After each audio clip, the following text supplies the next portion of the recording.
Joaquín Guzmán Loera, better known as El Chapo, was born in a poor rural area of Sinaloa, Mexico. Life was hard, and opportunities were pretty scarce. El Chapo, meaning shorty in Spanish, turned to the drug trade at a young age.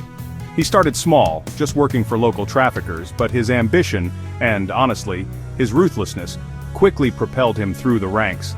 El Chapo joined the Guadalajara Cartel, which was one of the most powerful drug trafficking organizations in Mexico during the 1980s. He learned the trade, made connections, and earned a reputation for being a shrewd operator. When the Guadalajara Cartel splintered, El Chapo seized the opportunity. He formed his own faction, which would later become the infamous Sinaloa Cartel. El Chapo's rise to power was marked by violence and bloodshed. He eliminated rivals, bribed officials, and built a network of loyal followers. He was a master strategist and a ruthless enforcer. His ability to evade capture only added to his mystique and notoriety. The Sinaloa Cartel, under El Chapo's leadership, became a global criminal enterprise. They trafficked massive quantities of cocaine, heroin, marijuana, and methamphetamine into the United States and other countries. El Chapo's network was vast and honestly pretty sophisticated. He used planes, boats, trucks, and even submarines to move drugs across borders. The cartel operated with impunity in many parts of Mexico. They infiltrated law enforcement and government agencies, bought off politicians, and terrorized anyone who dared to oppose them. El Chapo's wealth and power seemed limitless. He became a legend in the drug underworld, feared and admired in equal measure. The cartel's success was not solely due to El Chapo's leadership. It was a well-oiled machine, with a hierarchical structure and a clear division of labor. Lieutenants controlled different territories, while others oversaw production, transportation, and security. Corruption was rampant, ensuring the cartel's continued operation. The Sinaloa Cartel's primary business was drug trafficking. They controlled vast poppy fields in the mountains of Sinaloa and Durango, where they produced heroin and opium.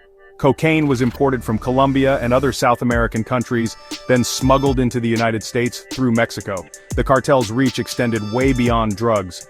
They were involved in money laundering, extortion, kidnapping, and human trafficking. They diversified their operations, investing in legitimate businesses, and using them to wash their illicit profits. Their influence really permeated various sectors of Mexican society. The cartel's violence was legendary. They enforced their rule with brutal efficiency, eliminating rivals and silencing critics. They were responsible for countless deaths and disappearances. Their grip on power seemed unbreakable, fueled by fear and corruption. El Chapo's ability to escape from prison only added to his notoriety. In 1993, he was arrested and imprisoned in Mexico, but he managed to bribe his way out of a maximum security prison in 2001. His escape was audacious, reportedly involving a laundry cart and a network of corrupt officials. El Chapo remained a fugitive for 13 years, continuing to run his empire from hiding. In 2014, he was recaptured in Mexico, only to escape again in 2015 through a mile-long tunnel dug into his prison cell. The tunnel was equipped with lighting, ventilation, and even a motorcycle on rails. These escapes made El Chapo a folk hero to some, while others saw him as a symbol of corruption and impunity. The Mexican government was humiliated, and the United States offered a $5 million reward for his capture. The manhunt for El Chapo became an international obsession. In January 2016, El Chapo was finally captured for the third time after a shootout with Mexican Marines in Los Mochis, Sinaloa. He was extradited to the United States in 2017 to face charges of drug trafficking, money laundering, and conspiracy. His trial in New York City, well, it was a media spectacle. Witnesses testified about his brutality, his vast wealth, and his intricate drug operation. In 2019, El Chapo was found guilty on all charges and sentenced to life in prison without the possibility of parole. He is currently incarcerated in a supermax prison in Colorado. El Chapo's capture and imprisonment were seen as a major victory for both Mexico and the United States. It marked the end of an era, but it didn't signal the end of the Sinaloa Cartel. The organization continued to operate, with new leaders emerging to fill the void left by El Chapo. With El Chapo behind bars, his sons, known as Los Chapitos, attempted to take control of the Sinaloa Cartel. Ovidio Guzmán López and Joaquín Guzmán López, along with Ismael El Mayo Zambada, became key figures in the organization. However, their leadership was met with resistance from within the cartel, leading to violent power struggles.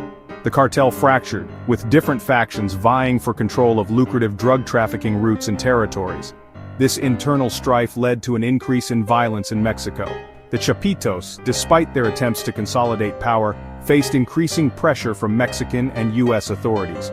Ovidio was arrested in 2023 and extradited to the U.S. Joaquín Guzmán Lopez was apprehended in 2024. The arrests of El Chapo's sons dealt a significant blow to the cartel, but their impact on the drug trade remains to be seen. The Sinaloa Cartel's violence has had a devastating impact on Mexico. Their turf wars with rival gangs, their brutal enforcement tactics, and their corruption of government officials have fueled a climate of fear and impunity. Innocent people have been caught in the crossfire, becoming victims of kidnappings, extortions, and killings. Journalists reporting on the cartel's activities have been targeted and silenced. The cartel's influence has eroded the rule of law and undermined democratic institutions in Mexico. The cartel's reach also extends into the United States. The drugs they traffic fuel addiction, crime, and violence in American communities. Their operations generate billions of dollars, much of which is laundered through U.S. financial institutions. The cartel's activities have a corrosive effect on both sides of the border. The capture of El Chapo and his sons, along with the arrest of other high-ranking cartel members, has led some to believe that a new era in the drug war is dawning. However, experts caution against optimism, arguing that dismantling the Sinaloa Cartel is a complex and multifaceted challenge. The cartel, despite recent setbacks, remains a powerful force in Mexico. They have a deep bench of experienced operators, vast financial resources, and a sophisticated infrastructure for producing and trafficking drugs. Corruption continues to plague Mexican institutions, providing a fertile ground for criminal organizations to thrive. Addressing the root causes of drug trafficking, such as poverty, inequality, and lack of opportunity, is crucial to breaking the cycle of violence and criminality. Strengthening law enforcement, promoting economic development, and fostering social justice are essential components of a comprehensive solution. El Chapo's story is a cautionary tale of ambition, corruption, and the devastating consequences of the drug trade. He rose from humble beginnings to become one of the most powerful criminals in the world, leaving behind a trail of blood and suffering.